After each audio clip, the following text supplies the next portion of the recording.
Erstens möchte ich die Teilnehmer von Ihnen allen danken. Es ist mir eine große Freude, dass wir es geschafft haben, hier nach ungefähr 4 Jahren Arbeit, dass wir es geschafft haben, diese Retrospektive Alexander Kluge zu machen. Das war eine Arbeit, die ich schon lange machen wollte. Ich hatte schon andere 2 oder 3 solche Sachen gemacht hier. Ich hatte schon die Filme von Kluge gezeigt. Und es war immer interessant, die Wirkung, denn man hatte nie mehr als 20 Leute, die da zuschauten.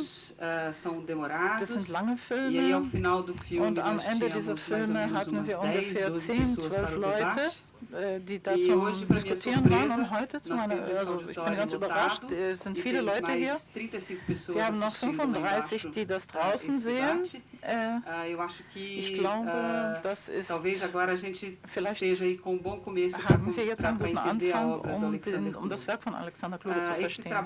Diese Arbeit hat also vor 4 Jahren angefangen durch den Centro Cultural Banco do Brasil, und ich danke Giovanna Fernandes, die hier arbeitete und die sehr gut dieses Projekt aufgenommen hat, diese Filme zu zeigen von Kluge, obwohl so wenig Leute da waren.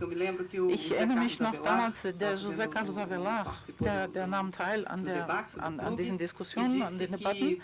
Er sagte, dass es sehr interessant war, denn diese 12 Leute, die da geblieben sind, die haben sich so über diese Filme gefreut, dass sie das reproduziert haben für andere Leute. Also es hat sich multipliziert.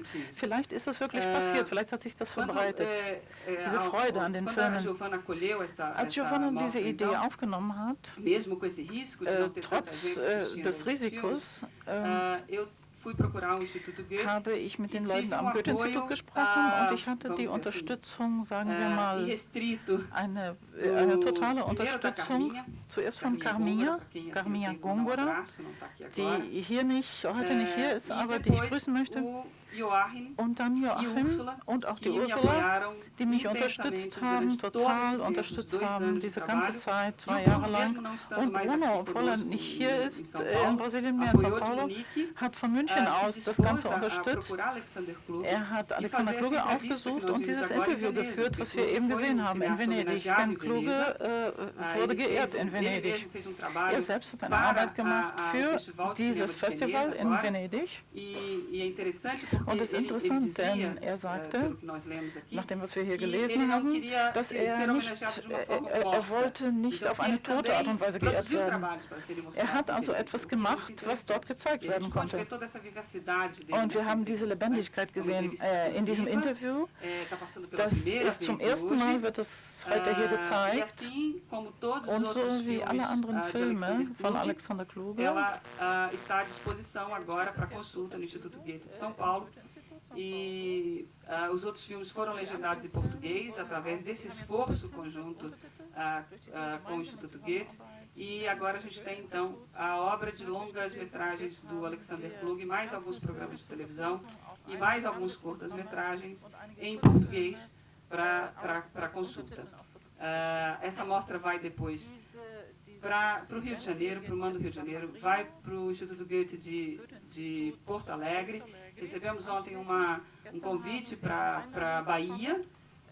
Então, quer dizer, isso tudo com um esforço, né? Quer dizer, na verdade, a gente acabou conhecendo uma quantidade muito maior de fãs de Alexander Kluge do que nós imaginávamos. Bom, eu tenho uma lista de pessoas para agradecer, mas eu não quero gastar muito esse tempo aqui, que é um tempo um pouco curto. E nós temos aqui hoje 2 convidados para falar de Alexander Kluge. Nosso primeiro convidado, o professor Rainer Stolman, é um professor da Universidade de Bremen, é amigo de Alexander Kluge, é é talvez hoje um dos maiores especialistas da obra do Alexander Klug. Ele não só trabalha escrevendo sobre Alexander Klug, mas também trabalhou com o Instituto Goethe, que está compilando a obra de Alexander Klug para uma produção em DVDs. Ele está trabalhando também com essa obra do Klug nos DVDs. Ele foi convidado em universidades americanas, como a Universidade de Cornell, em que ele está desenvolvendo um trabalho sobre Klug e Heine Miller, e já escreveu vários artigos e um livro sobre Klug. Ele está aqui hoje para falar para a gente sobre a obra de Klug. E o professor Arlindo Machado, que já é um amigo, que já participou de outras mostras aqui conosco no Centro Cultural Banco do Brasil. O professor Arlindo Machado é talvez o maior especialista no Brasil de televisão, de trabalhos para a televisão, que trabalha com muita seriedade o problema da televisão, e com uma proximidade teórica muito grande da perspectiva, que eu acredito que seja uma perspectiva muito forte da obra do Alexander Klug, que é a proximidade desse trabalho de televisão, ou de um pós-cinema, como ele mesmo chamou no livro dele, com o pré-cinema. Então ele é uma pessoa também um fã de Alexander Klug, e que vai nos trazer aí uma contribuição sobre a televisão e Alexander Klug dentro dessa perspectiva. Então vamos dar a palavra ao professor Rainer Stolman. Muito obrigado. Bom, agora eu posso tirar o meu fone e vocês vão ter que colocar o fone de vocês. Talvez seja bom continuar um pouquinho, falar um pouquinho sobre esse filme também, porque as imagens que foram mostradas aqui nesse filme são muito características para o Alexander Klug. Talvez possamos falar um pouquinho de uma ou duas imagens desse filme que acabamos de ver. Se vocês pensarem, por exemplo, esses elefantes que vocês viram no final, no filme Os Artistas na Cúpula do Circo, isso é um filme que acompanha o último trabalho de Theodor Adorno, um dos mais importantes filósofos alemães do século XX, e Klug sempre trabalhou muito próximo dessas ideias do Adorno, e podemos dizer que o Klug foi o filho preferido do Adorno, porque ele trabalhava diariamente com ele. Esse filme pode ser visto como paralelo da teoria estética, a última obra de Adorno. E o circo é uma metáfora para a arte, cultura e entretenimento. Agora nós vimos esse elefante. E a Leni Peikert, a mulher quer montar um circo reforma e compra um elefante. Vocês devem ter percebido que as imagens só foram ensinadas pela metade. Se vocês veem um elefante no cinema, por exemplo, é um pouco diferente. Ela tinha um pouquinho de medo, vocês viram que ela saltitava. O domador estava presente, mas não era uma encenação propriamente, não era uma documentação, não era nenhuma coisa nem outra. Isso é uma característica das imagens do Alexander Klug. Diz ele, não existe uma documentação pura, porque todos os fatos que nós vemos associamos a desejos humanos, a ficções. As ficções grudam nesses desejos. Não há também ficção pura, porque ela sempre se distancia de algo real. Essa zona limítrofe entre fatos e ficção é a área de trabalho do Alexander Klug. Os elefantes têm uma grande função nesse filme. Há, por exemplo, uma cena... Leni Peikert e os funcionários que querem revolucionar o circo, eles dizem o seguinte: nós levamos os ursos polares para a cúpula do círculo e lá teremos um foguinho. Quer dizer, é uma coisa muito utópica. Os ursos polares vão para a cúpula do circo e se aquecem numa fogueira. muss nicht das Dompteurhafte, das Zähmen von Tieren, die Herrschaft der Vernunft über die Natur weiterentwickeln, sondern die Eisbären in der Zirkuskuppel sind eine Utopie für die Raubtiernatur wird gemütlich. Wenn wir es schaffen würden, die Raubtiernatur der Menschen, steckt auch in uns, wir stammen ja von Raubtieren ab, so zu behandeln, dass sie sich gemütlich an einem Feuerchen wärmen, das wäre ein schöner Zirkus, das wäre ein richtiger Reformzirkus. Und nicht die Tiere zu immer mehr Menschen machen. Zu veranlassen. Die Leni Piker sagt an einer Stelle, ich kann nach 2 Weltkriegen die wilden Tiere nicht mehr zu Menschen veranlassen. Das muss ein anderer Zirkus sein. Ich will noch auf 2 weitere Bilder in diesem Film eingehen, die in den Details, in der Genauigkeit beschrieben werden können. Sie erinnern sich, wie die Leni Piker ein Glas auf den Tisch knallt, das zerbricht. Das sehen Sie in anderen Filmen sehr häufig. Was Sie in anderen Filmen nicht sehen, ist, wie sie sofort die Scherben zusammenkehrt. Und zwar sehr sorgfältig zusammenkehrt. Eigentlich zu sorgfältig zusammenkehrt. Und Sie bemerken daraus, dass dieser Affekt, diese Wut, die sie hat und die im Film erklärlich ist, die aus ihrer Beziehung kommt, das will ich jetzt nicht erweitern, dass sie das bereut. Und das wird sehr selten gefilmt. Eine Soap-Opera würde das ausspielen, würde den Stoff ausquetschen auf Effekte, während Kluge sofort sozusagen die Kritik mitfilmt. Das dritte Bild. Der Anfang, das Gespräch mit dem Kammersänger, kommt aus dem Film Die Macht der Gefühle und dauert ungefähr 3-mal so lange. Also immer noch kurz, aber 3-mal so lange, wie Sie es hier gesehen haben. Sie erinnern sich, eine Reporterin spricht mit dem Opernsänger und wundert sich darüber, dass er im 5. Akt, wo fast alle Opern in einer Katastrophe enden, im 5. Akt wird fast immer eine Frau ermordet, dass er die er doch kennt, dass er im 1. Akt immer noch mit dem leidenschaftlichen Gefühl spielt und singt, als ob diese Oper gut ausgehen kann. So entwickelt sich das Gespräch, das ist sehr komisch. Aber wenn Sie es gesehen haben, wissen Sie nicht genau, worüber Sie lachen. Ich glaube, man kann es folgendermaßen interpretieren. Wer hier spricht, ist der Verstand mit dem Gefühl. Der Kammersänger ist das Gefühl, die Leidenschaft. Das Gefühl ist blind. Der Verstand ist sehend und hat einmal Erfahrung gemacht und weiß dann, wie diese Oper ausgeht. Und diese beiden, Gefühl und Verstand, kommen in diesem Gespräch nicht zusammen. Das ist komisch. Der Film oder diese Szene beharrt aber darauf, so ist es im wirklichen Leben. Und ich kann nicht das irgendwie harmonisieren. Wir sind damit bei einem zentralen Punkt der gesamten Produktion von Kluge eigentlich. Und das ist das Verhältnis von, er würde sagen, Realität und Antirealismus. Genauer, Realität und Antirealismus der Gefühle.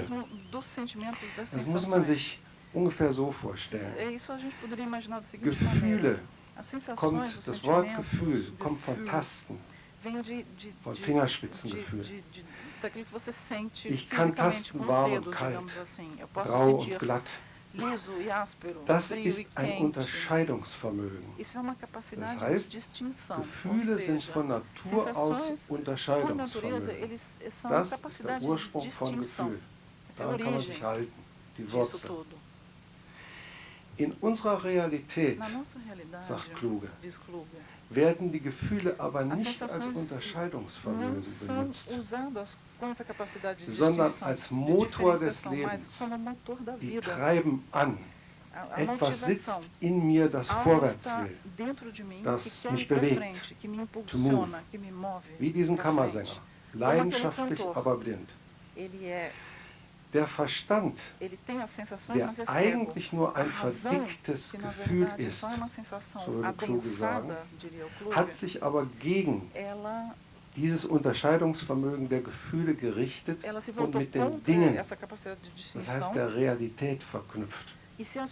Und so entsteht eine unhaltbare Situation, nämlich Gefühle, die eigentlich unterscheiden, sind der Motor und der Verstand, der eigentlich nur intensiveres Gefühl ist das Steuer.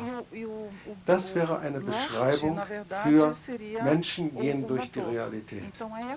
Und Sie können diese Nahtlinie in allen Filmen Kluges, in den Fernseharbeiten, in den Geschichten verfolgen, dass Realität nicht die Abbildung von etwas Äußerem ist, nicht Dokumentation ist, sondern dass, wenn ich realistisch sein will, ich den Konflikt zwischen Gefühlen und Verstand, zwischen äußerer Realität und innerer Motivation darstellen muss. Das heißt, realistisch sein heißt einen Konflikt darstellen. Oder, wenn Sie es etwas abstrakter formulieren, Kluge hat ja hier auf Derrida, den er sehr verehrt, angespielt.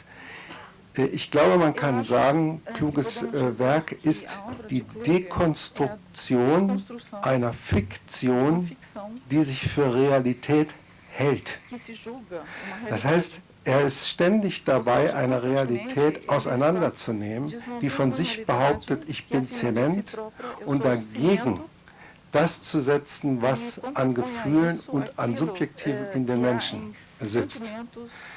Vielleicht darf ich noch einen etwas paradoxen Satz anführen, der uns hier weiterhelfen könnte.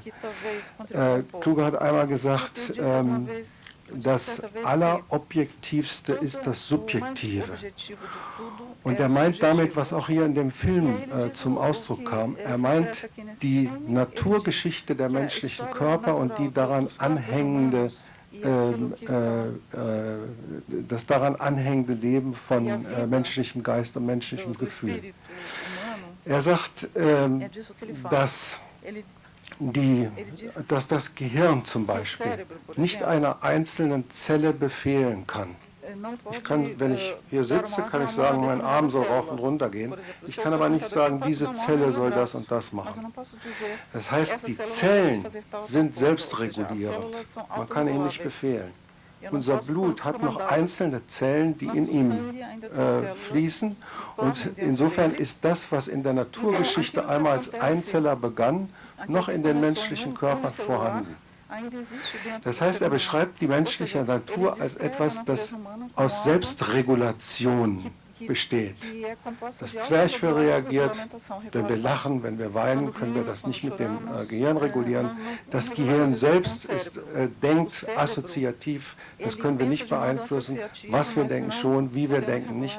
Und so kann man die menschliche Natur als eine Geschichte von 2 Millionen, 100.000, 2.000 Jahren, je nachdem, auf welche Eigenschaft man guckt, beschreiben, die die Objektivität der Natur enthält. Und so kommt er zu dem Satz, das Allersubjektivste ist das Objektivste. Und das heißt, wenn sich die Realität daran nicht stört, sondern diese Selbstregulation missachtet. Die Realität ist nicht realistisch. Das ist ein zentraler Satz. Ich will mal fragen, wie ich jetzt in der Zeit liege. Ich will nicht immer so weitermachen.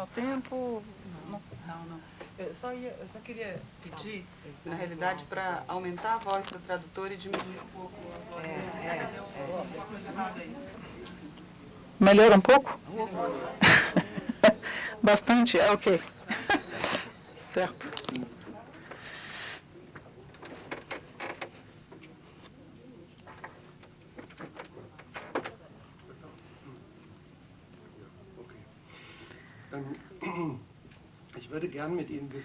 Eu gostaria de debater um pouquinho com vocês, porque quando eu falo sozinho assim, talvez isso é um pouco esquisito. Bom, eu vou voltar um pouquinho aqui, falar de uma coisa mais concreta. Alexander Kluge no início dos anos 60, ele tornou-se conhecido como escritor e diretor de filmes, né, cineasta. Se hoje, depois de mais ou menos 50 anos, se olharmos para trás, ele fez 14 longas, uma série de curtas, enfim, vocês podem ver isso na retrospectiva. Ele tem uma obra literária de cerca de 8.000 páginas. Ele é um contador de histórias, ele não é um romancista, ele é épico. Em 1988 ele foi para a televisão, depois de ser um pouco difícil na Alemanha de fazer os filmes e mostrar os filmes que ele queria fazer. Esses filmes televisivos de 88 até hoje, por exemplo, nos últimos 20 anos, compõem cerca de 2.000 horas. Isso é uma obra muito grande, se vocês forem pensar bem. Ainda acrescente a isso uma obra teórica a cada 3 anos, que ele escreve, enfim, com Oscar Necht, é teoria social. E a partir disso vocês veem que há uma diversidade grande na atividade do Kluge. Então ele atua na literatura, no cinema, na televisão e na teoria. Na televisão podemos dizer que ele é mais um exilado, digamos, ele faz aquilo que ele faz de uma maneira muito séria, de um modo muito sério, mas eu acho que ele preferiria fazer cinema. O cinema é uma espécie de exílio para ele. Isso podemos dizer que é a obra do Kluge como um todo. Talvez eu possa dar algumas dicas biográficas que talvez sejam interessantes para a obra do Kluge. Mesmo se hoje falamos da morte do autor e dos discursos, há uma cena-chave na vida do Alexander Kluge que talvez tenha influência na sua obra. Em 1944, os aliados bombardearam as cidades alemãs. Alexander Kluge tinha 12 anos de idade e estava a 10 metros do lado da casa dos pais, que foi pulverizada pelos bombardeios.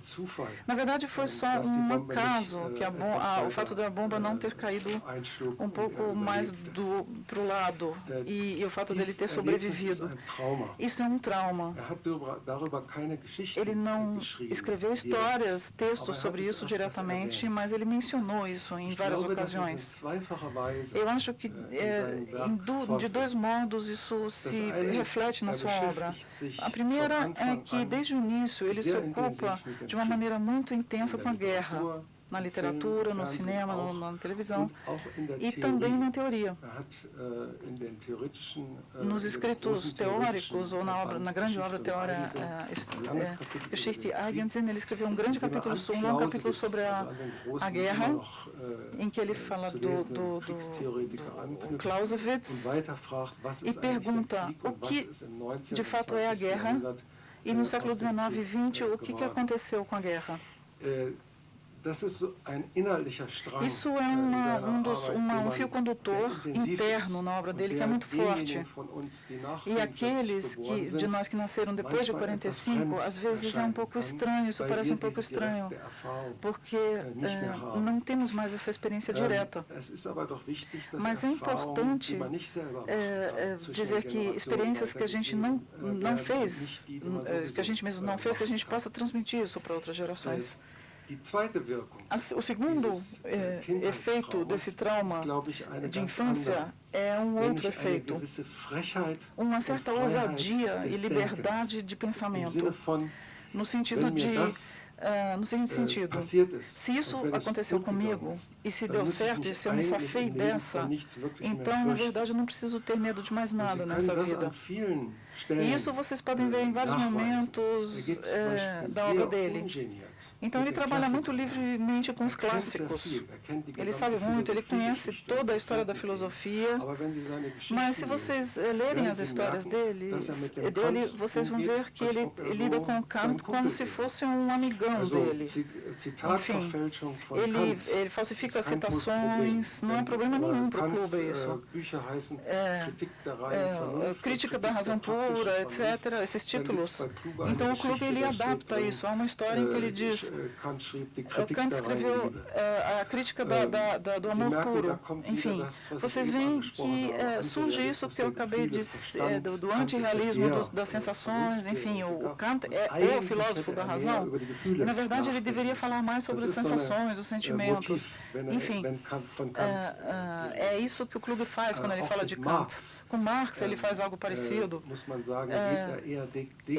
ele faz um trabalho de desconstrução com Marx, acesso de baixo ou do lado, enfim, ele conhece o Marx muito bem. Há muito poucas pessoas na Alemanha que conhecem o Marx tão bem como Alexander Kluge. Mesmo assim, se vocês lerem e verem o que ele cita do Marx, vocês vão pensar que vocês não conhecem o Marx.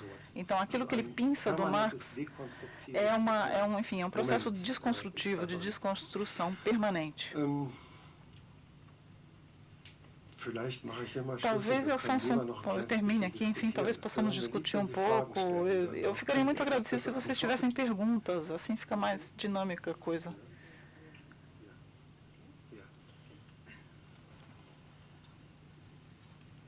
Então, vamos passar agora a palavra para Arlindo. Also, jetzt spricht Arlindo Machado und gleich anschließend die Debatte. Boa noite. Guten Abend. Acho que agora tem que inverter um pouco. Ich glaube, jetzt müssen wir das Volumen. Ich glaube, ich bin Teil dieses kleinen Fanzirkels von Alexander Kluge in den 70er und 80er Jahren von zu Hause weg ging, diese Filme von Kluge zu sehen an entfernten Orten, wie zum Beispiel im Museum Lazar-Segal. E eu confesso que me incomodava muito a obra do Kluge. Eu tinha uma dificuldade muito grande de entender. Parece que existia a capacidade de muita gente de compreensão. Não só nos filmes, mas também nos escritos do Kluge, parece que eles não se encaixavam muito nas categorias tradicionais que nos permitiam discernir entre obras de fabulação, as ficções, e as obras de informação, os documentários, as reportagens, dissertações, etc. Ou entre bitolas, gêneros, formatos que haviam sido consagrados pelo uso. Normalmente as obras do Kluge são collages conceituais, onde se entrecruzam cenas de óperas, citações de músicas e de filmes antigos, fotos fixas, ilustrações, peças de computação gráfica, fragmentos de narrativas diegéticas e tudo isso misturado da forma mais eclética possível. Os filmes do Kluge, mesmo quando são narrativos, eles não têm aquela fluidez de uma obra de ficção convencional, porque a todo momento eles são interrompidos para a inserção de material documental ou para a citação de outros filmes relacionados ou não com a narrativa principal. Bom, embora o Kluge seja reconhecido internacionalmente como cineasta e também como o principal responsável pela retomada criativa do cinema alemão a partir de meados dos anos 60, o Kluge tem se notabilizado nos últimos 20 anos, pelo menos, pelo seu trabalho bastante diferencial na televisão. E eu que já tinha assim, um pouco aqui abandonado a minha afinidade com o Kluge, quando eu comecei a me interessar por televisão, e principalmente por televisão, por aquilo que nós chamamos de televisão de qualidade, novamente o Kluge apareceu como uma referência